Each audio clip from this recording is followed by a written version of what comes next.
Got an 60 AM KBDT proudly presents Life Solutions, coaching, counseling, naturopathic medicine, insights for successful living, and getting better with Beal.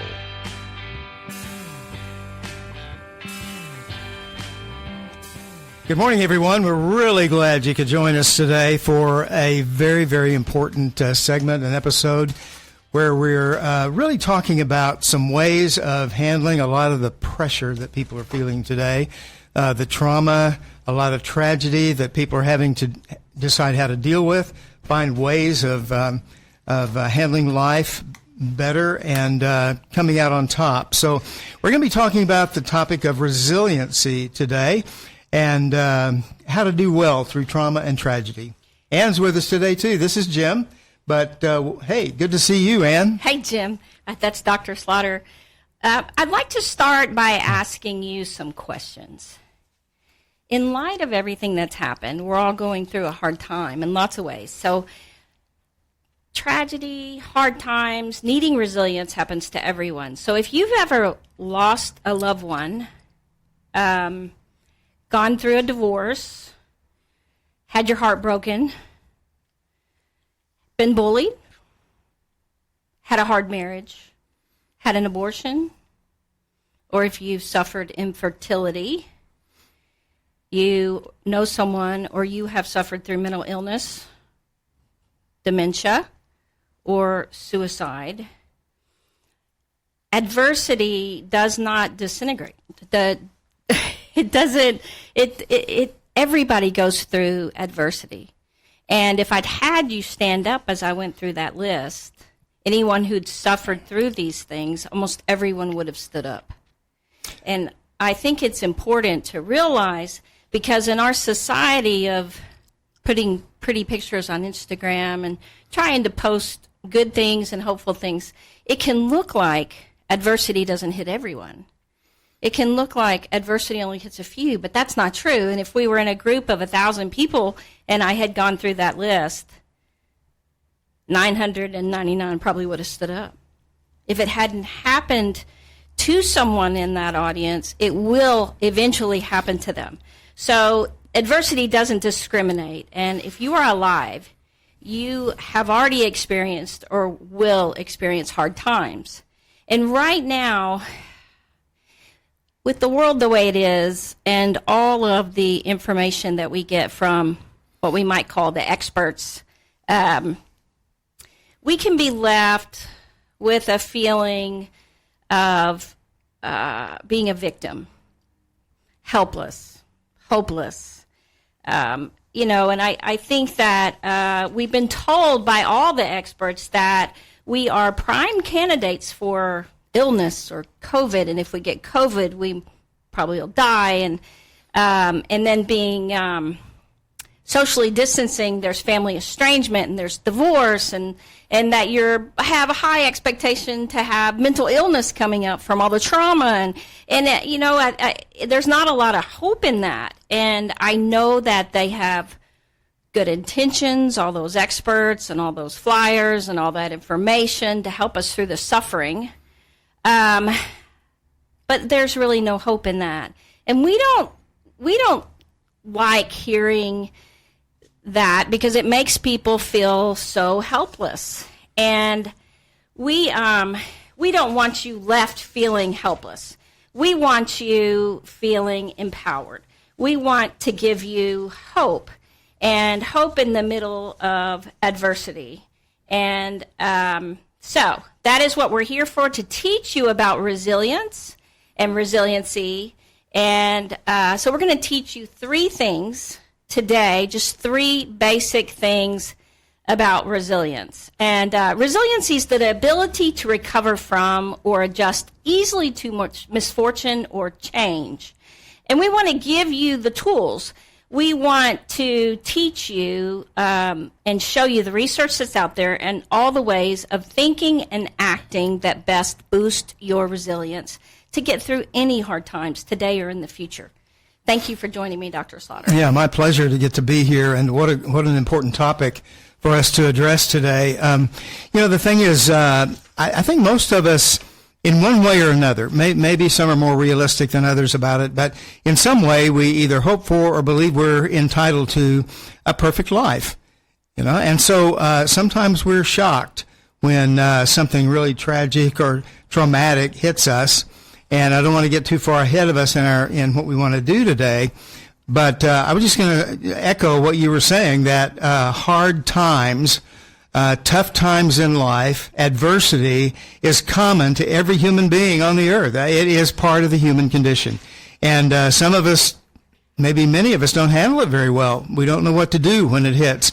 We lose our identity. We just walk around in a fog. And so we're here today to try and give you some pattern or some ways of doing better when hardship hits us. Well, we don't want you to feel powerless. We don't want you to feel like you're powerless to any influence over the situation whatsoever. And you can feel that way by listening to all them, that you have no choice. This is going to happen. But what we need most is hope, and we want to teach you how to be an active participant in changing the grief or the pain, anything that you're going through. You can rise up from adversity, and these are strategies. So we're going to teach them three strategies today. Right, three main strategies, and this is not a secret formula. These are things that are very, when you're thinking about them, are easy to accomplish. But these are things that everyone can use to rise above adversity in any given situation. And you mentioned many at the beginning of the program, Ann, that people experience all the time. And so these are the kinds of things and there are other things, all kinds of issues that come up that we're not prepared for. And so anyway, these are strategies. These are ways of providing hope and help for people in hard times. Oh, we're starting number one. Yeah. Here we go. All right, number one is to know that hard times are a part of life. Now, that may seem kind of obvious, but sometimes we are just absolutely shocked that we are experiencing something hard, something difficult. We get blindsided by it. Now, that's not to say that we can never be surprised, but that's important. Know that hard times are a part of life. Things that threaten us, things that hurt us, trauma, tragedy, those things are things that we're going to run into from time to time for the rest of our lives. Well, and I think it's just important to know that life throws things at you, and things are going to happen no matter what. And that's part of what I was saying about Instagram or Facebook or any of that. It's hard to see that everyone suffers through adversities. It comes no matter what. So resilient people know it's going to come. By no fault of their own, per se. It's just going to come, and that's okay. It's going to come, and not to focus on what we can't change, but to focus on what we can change. Right, absolutely. I was reminded of what Peter says in 1 Peter 4. He tells his readers, don't be surprised at the fiery trial that's come upon you, as if it's something strange, a strange experience happening. And by that, he's simply saying that all people endure hardship. The trick is, how do I get through it well? How do I keep from being a victim or feeling victimized? And how can I rise above it? And I think the Army calls it, when they teach them in the Army, to hunt for the good. Right. And why do they do that? Well, because it's important for us to look beyond the tragedy or the trauma, whatever it may be, the hardship, not focus on that. It's easier for people to focus on what's negative. One person said, negative memories and negative emotions stick to us like Velcro, where positive emotions, good feelings tend to slide off of us like Teflon. And so they're harder to latch onto and grasp. And so this was a military experiment or training session where the military guys who were doing this, they came up with the idea of hunting for the good. That means I look beyond the bad things. I don't ignore them, but I look beyond them, and I focus on what's good in this situation or what comes out of it that's good. And clinical psychologists and people that study the brain, they have talked about the importance of seeing good and the importance of seeing the bad, and why negative things attach to us like Velcro, because it's part of the survival mechanism. And they said if you're a woman and you come out, let's say you're a cave woman and you come out of the cave, there's this beautiful scenery on the left, but there's a tiger on the right. And it's it's very important to notice the tiger on the right because of our survival. And they've taken that and said the problem today is there's no tigers really. And so there's all these things coming at us everywhere that's negative, right? And so how to really hunt for the good, because the good is what helps us survive as far as being able mentally and emotionally to be resilient through the bad, through the tough times. And even to take care of the tiger, you've got to see the good on why the tiger's there. Right. No, absolutely. And so we don't ignore danger, of course. We don't ignore threats. But we don't want to focus on that. And our tendency may be to almost revel in what's wrong or what's bad, or feel woe is me, be a victim, and that kind of thing. And so we're thinking, what we know now is that to rise above and go beyond our adversity and be successful through it, we're going to have to think in the positive realm. And so we hunt for the good. We hunt for the good things that may come out of a bad situation. And so that's part of what that is about. Well, and I notice you have written down choose into the good. Yes, and we have learned a lot from Lucy Hone. She's an expert in resilience thinking, and that was her phrase, choose into the good. And what that means is I move towards the good. I think about the good. I ask myself, where's the good that comes out of this? And there's always something, that I can focus on. And her point at this time was to choose carefully what you focus on, where you focus your attention. Because our natural tendency, our instincts may be to focus on what's bad. Oh no, this has happened.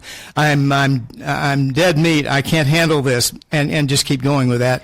And she challenges us to think past that and to focus on the good, to choose into the good. And that's why we also say hunt for the good stuff. That's what we're talking about. That's when people talk about gratitude, looking for the good, writing things down. Then some people have a gratitude journal. And so journaling can be helpful to see the good. The more that you do that, trying to look for the good in your day, and it's a little bit of work in the beginning, and then eventually it becomes natural to see the good in each day. But it truly helps you. And they did research on people to see, and they had a certain group of people. I don't know how many people it was. Do you know about this research where they had people just choose 3 good things to focus on? There are three good things that happen to them each day. Right. That's what it was. And I don't know the research population that they were dealing with, but it was a large enough group to where the results were significant. And so, they had them choose 3 good things that happened to them every day. And it was amazing how statistically it lifted their mood, it raised the positive nature of their emotion, and it really enabled them to feel better, be better, and continue to get better. And so that's one of the things that you and I, constantly recommend to people in our work, in the counseling process. And we call it WINS. It really is a matter of encouraging people and showing people how to identify and tabulate, really, the good things that happen to them every day. And when we do that, we build what you and I call a win mentality, which means that every day I get up looking for good things to happen. Every day I get up looking for those wins to happen. And so the statistics show through the research that we have been reading about that, every time we do that, 3 good things that happen each day is enough to really help us through an adverse situation. And it made a very big difference in the group they were studying. And it was a big group of people that the ones that they had look at the good every day, just find 3 good things in the day, and that's it. That it was a dramatic change in their attitude, in their physical health as well, and their ability to cope. So that's the first thing. Now these 3 things we're going to teach you are very simple, and anyone can do them, and they're things that you can grab immediately when you need them. So when we come back from hearing from our wonderful sponsors, we're going to go through 2 and 3. So stay right here, and we will help you get better in the middle of adversity. Are you suffering with arthritis or osteoporosis? Do you have diabetes? Did you know that these are just 2 of the hundreds of diseases that have seen improvement with Dr. Wallach's incredible longevity products? You can't get them at a health food store. the only way to get them. That's Cosmos Solar. To admit it's getting better, a little better all the time. And now here's more Getting Better with Ann Beal on 1160 AM KBDT. Welcome back. We are talking about resilience and being a resilient person. Resilient people are good at not focusing their attention on the bad, but focusing on the good. So you had something you wanted to say about that, Jim? Well, yeah, what I was thinking, and you and I have talked about this for a while, but the thing that was on my mind is that in thinking about those good things, those three good things that happen to us every day, when we do that, that produces gratitude, a sense of gratitude in us, or thanksgiving, thankfulness in us. When we see these three good things that happen to us every day, and certainly there are many, many more than that, but if we just do three, it's amazing how we are changed by that for good. And so I was thinking the gratitude that comes from that is very important in the healing process and having us do well. And again, it made us think about Joni Eareckson Tada. Many of you know her or know of her and have heard her story, but she had a very, very painful trial early in her childhood. She was swimming in a lake with friends. She dived off of a platform, didn't gauge how deep the water was. She hit her head, broke her neck, and became a quadriplegic, and she could not move. And they pulled her out of the water, took her to the hospital, and she just had a very, very difficult time recovering from that. She was lucky to be alive, but she couldn't move her arms or her legs and was in a wheelchair the rest of her life. But she rose above that, and the way that she says mainly that she turned over a leaf from feeling so sorry for herself, and she said, I don't want to live like this. I don't want to live the rest of my life like this. I cannot do this. God, why don't you do something about this? Why did you let this happen? And she says the thing that turned it around for her was she thought of a New Testament passage, 1 Thessalonians 5:18, in all things give thanks. And, she thought about that, talked to her best friend about it, and she said, I can't give thanks for this accident. And her friend said, well, then give thanks for something that is happening that you can give thanks for. And so she began then to pick out those things every day that she could be thankful for. And one, of course, was simply the fact that her bed was by the window and she could see out of the window, and it brightened her day. It brightened her prospects for the day. One of them was that her food was warm. that they delivered the food tray on their side of the hospital, first. Right. So she said, that makes my food warm. Like if I wasn't first, then my food would be colder. So she gave thanks for that. Right, and so there are small things that when you hunt for the good, when you move into the good, then you're going to discover things to be thankful for along the way. Is the situation good? No, it's very, very hard. It's it causes despair. And so, that's not what we're thinking about being thankful for. We're thinking about other things that we can be thankful for. And, part of what Johnny was saying and being thankful for was the fact that God loves her, that God has a plan for her life, even though she can't move, and that God is still at work. And so she was thankful for that. And she's gone on to paint incredible paintings with her toes. And her mouth. She holds that brush, yeah. And speaking all over the world for the last 40 years. It's been amazing. And the verse doesn't say give thanks for, it says give thanks in. In all things, right. And so in the middle of it, giving thanks. So what she said was she didn't like what her friend said because she just said, I can't give thanks for being a paraplegic. That's ridiculous. How silly is that? Right. But she did find herself, okay, I'll try. So she came up with 3 things that day. And it's weird. She said she felt better. And then the next day, it was easier. And then she felt better, more better, getting better. And then the next day she did it. And she said it was an amazing thing that how it, more than anything, that changed her life. Well, and that was a turning point for her because before she had just very deeply and seriously despaired. And at that point, when that came into her head that, in all things give thanks. And then her friend actually helped her do that. That's when her life turned around and she began to change. And she will say it changed dramatically. And people don't realize the power of that. Just thinking about it, even if you don't, consciously give thanks for it, just thinking about the good, coming up with 3 things in that day that you just think about. Okay, that was good. That happened. Yeah, that was good. When you don't realize it's being thankful for it, but just recognize it. Because in the research with the Army, it was just recognizing the good. Right. 3 things that they recognize daily. And Joni, you can see Joni Erickson Tata on YouTube, right? She actually has COVID, and she's come through that, and she describes what COVID has been like for her. And when she was in the middle of, she just thought it was like a death sentence, right? And so she's on the other side, getting better, talking about, thanking the Lord, having gratitude in the middle of it, finding things to be thankful for, that she could breathe, and things like that really changed her. So it's a great thing if you can go see that. We just, so when we come back, we are going to do number 2 and number 3, the most important things about resilient people. So here's the choice. Donate it, whether it's running or not, to the United Breast Cancer Foundation and save a life. They'll even come and pick it up for free.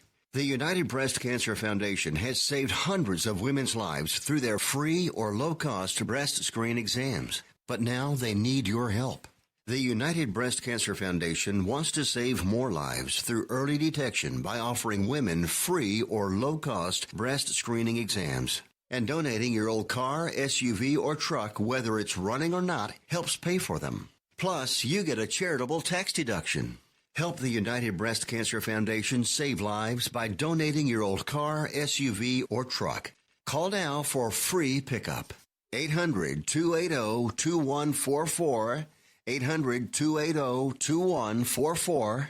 800-280-2144. Call right now. That number again is 800-280-2144. Are you tired of high electric bills that just keep going up? Well, if you are, you're not alone. And if you own your own home, you have options. Our friends at Cosmos Solar are a 5-star award-winning full-service solar contractor. They're nationally recognized and locally owned. They operate right here in the heart of DFW. They help save people money. It's that simple. And they back up their work with a money-back guarantee. Maybe they can help you too. Call our friends at Cosmos. That's Cosmos with a K. Cosmos Solar. To set up your no-cost savings evaluation today, call 888-380-0044. That's 888-380-0044. Or visit them online. Go to cosmosolar.com. That's cosmosolar.com. Me. KOSMOSSOLAR.com. Please don't tell anybody I sang that. Cosmos Solar. How's your golf game? Meet Pat Wheeler, host of Texas Links on the Air. The thing I love about golf, it's the discussions are never ending. You can talk about anything and it's interesting. The clothes, the courses, the instruction, the equipment, and the people who play, of course. The quote of the year so far, Dr. Lemack said, I'll be 110 days. I think I'll get a Hershey bar and go hit some balls. That's what we talk about on Texas Links on the Air. Don't miss it. Texas Links on the Air, Saturday mornings at 8 on 1160 AM, KBDT. I've got to admit, it's getting better, a little better all the time. And now here's more Getting Better with Ann Beal on 1160 AM, KBDT. Welcome back. We are trying to help you be resilient in the hard times, in adversity, and through everything that's going on. A lot of people are having a hard time. We want you to choose success, to be a victor, to be able to get through adversity, and we're teaching you 3 strategies today. So strategy number 1 was learning to be grateful, choosing 3 things to just notice every day. Strategy number 2, resilient people are good at focusing on their attention on what we can't change. No, what we can change. Which one? What we can change. And I think that what we hear all the time on the radio and on TV is all the things that we can't do about it. It's too bad. Like, it's just going to happen. And COVID's just going to happen. Like, early on we were all going to get it. And so instead of what we can do about it, how we can build our immunity, how we can take action, we want you active participants in this day. We want you to be able to know what to do and give strategies that actually work so that you know how to, overcome and have a successful life no matter what is going on in the world. Right. And, strategy number one was simply to know that hard times are a part of life. And so we don't have to be shocked or surprised or, really flattened when something very difficult comes. What is important is what to do about that, how to know what to do when that happens. And number two, then, is to choose carefully what you focus your attention on. And so that's what we've been talking about at this point.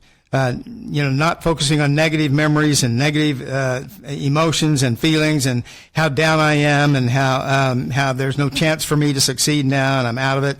But really in the positive realm, really become a chronically thankful person, and how gratitude can really change our mood and can do it every day. And so those are some of the things that we're talking about in step number two. If you look at what, like, we've all trained, Dr. Slaughter, Jim and I have trained in knowing how to overcome adversity, knowing how to help people get through crisis, stress management, anger management. That's what Dr. Slaughter specializes in. And you come to grips with what your purpose is in life, that, hey, I look at everything that's happening in the world. This is what I was made for. This is what I know. This is what I'm good at. And our practice is overloaded with people because of that. I mean, we are overloaded with people. But, what we found out was, to my surprise, that though that is part of our purpose, we had great tragedy in the last year happen to our family. Mm-hmm. We've had 3 people die. Anyway, my brother, father-in-law, I won't go through it all, but it's just been it's the kind of tragedy that in the midst of everything we didn't expect. So being able to survive through that and do well in that, instead of listening to all the things people say about grief. And honestly, the bargaining, the levels of grief that they talk about, the stages of grief and the things that they tell us, it is not enough. It has not been enough for everything. It hasn't. And so we have chosen to use other tools. I mean, those are fine, but those aren't enough for everything that's happened in the world. You need a lot more tools than that. And so knowing how to be resilient and be able to choose things that can make you a warrior, to be able to survive through all this. And that's what we have done. And it's been amazing, the transformation over the last year. Right. And, in the midst of everything day to day, when you have tragedy, and Jordan Peterson talks about this, it makes your world really small. You come down to a time. It makes your time limit very small of what you can cope with.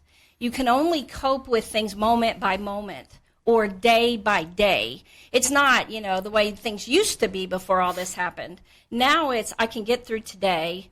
I can focus on this. And one of the things to know is what they talk about, oscillating.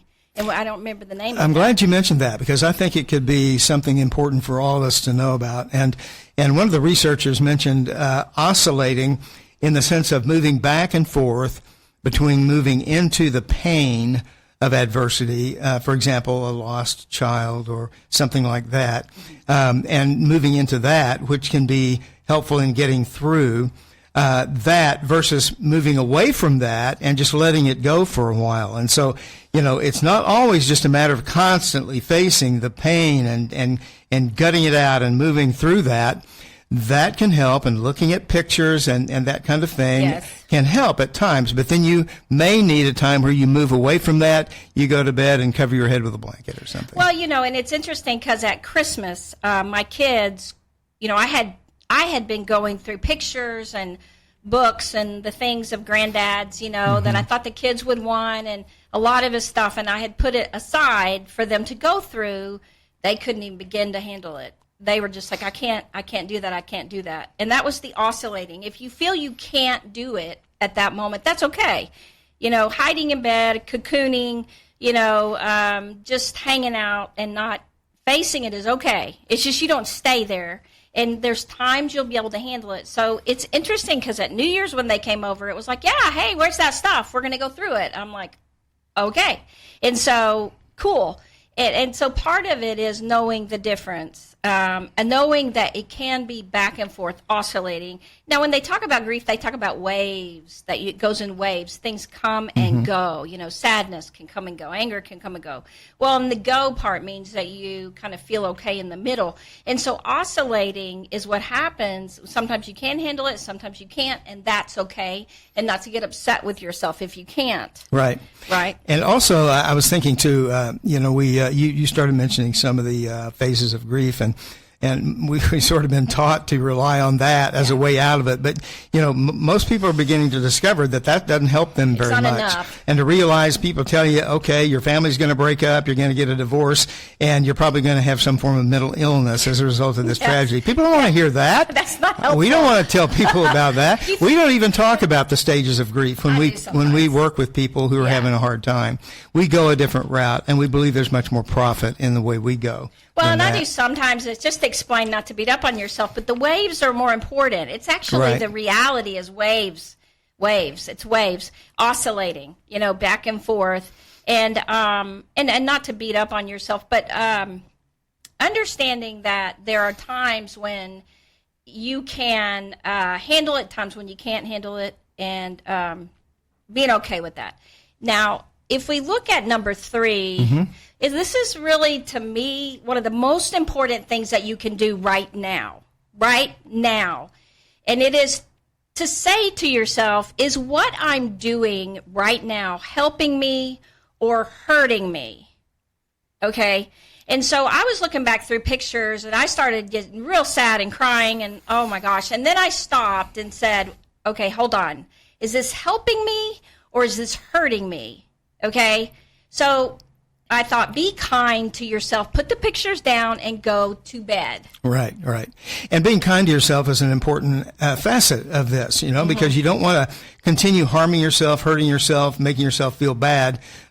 You want to give it a break sometimes. Catch yourself. And, one of the things that we've talked about is keeping things that, for example, a lost loved one has left behind. And so what would you say about that? Well, and I think, a lot of people either have, okay, I need to flood myself and have all this stuff around me and don't do anything, or I need to get rid of everything. People used to think you just get rid of everything. And, the kid's granddad who passed away, when grandma died, he wanted everything out of the house that was hers.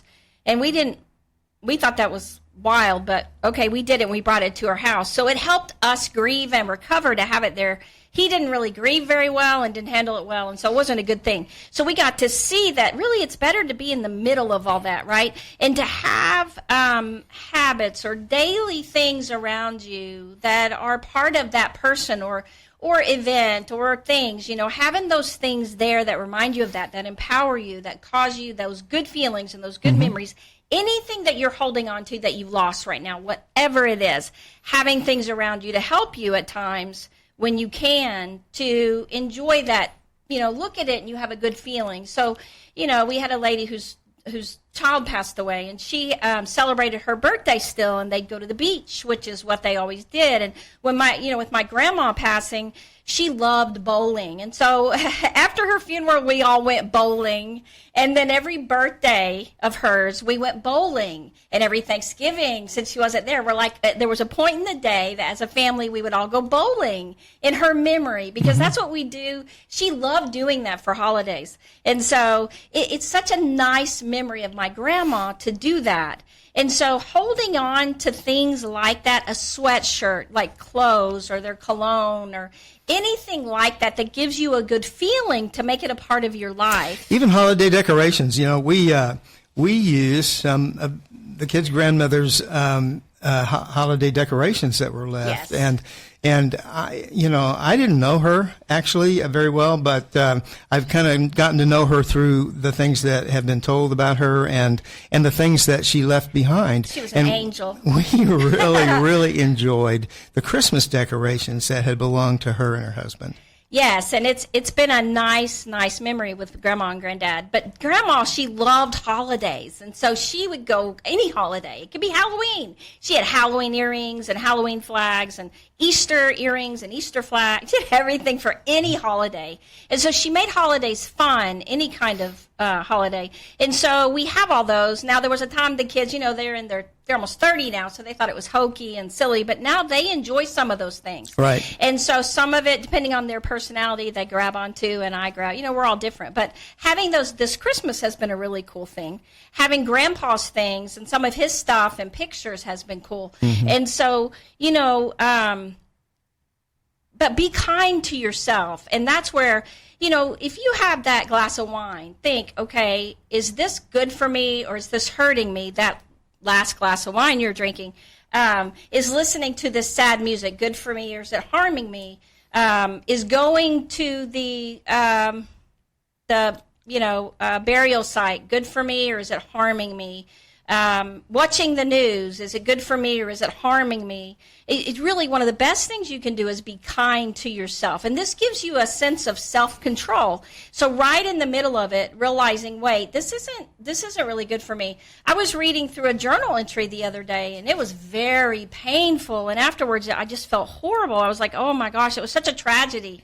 And then I thought, you know what? I don't need to be reading that. That is so not good for me. So I just stuck it in the fireplace. And I really like to keep my journals, but I thought I don't ever need to read that again. That just hurt me so bad. It wasn't good for me. Yeah, and that's a good decision to make, I think. We have to decide. And like you said, there are a number of things. One person said that she had the option of confronting the driver of the car that ran the stop sign and killed her daughter. And she said, I decided that would not be good for me. That would be harmful to me. I did not want to do that.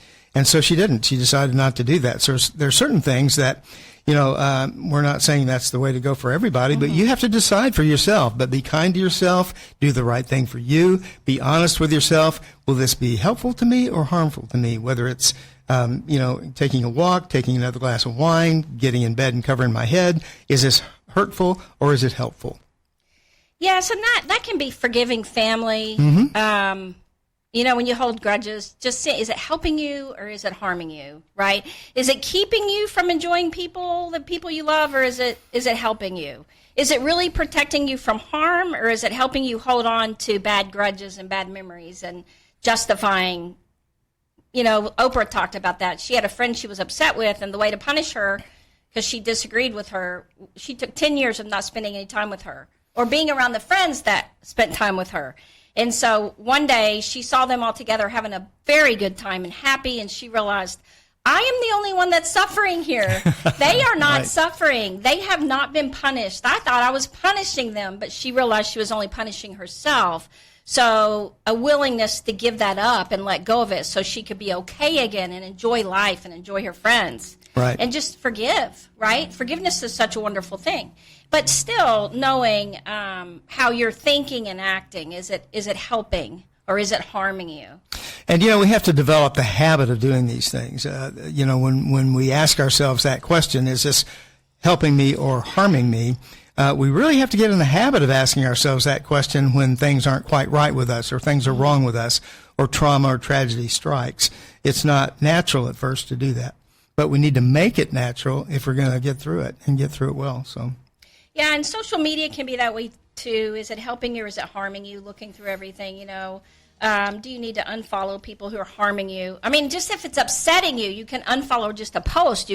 But still, social media in general, it can be hard because it can cause more harm than good. And I'm saying that as we are posting on Facebook.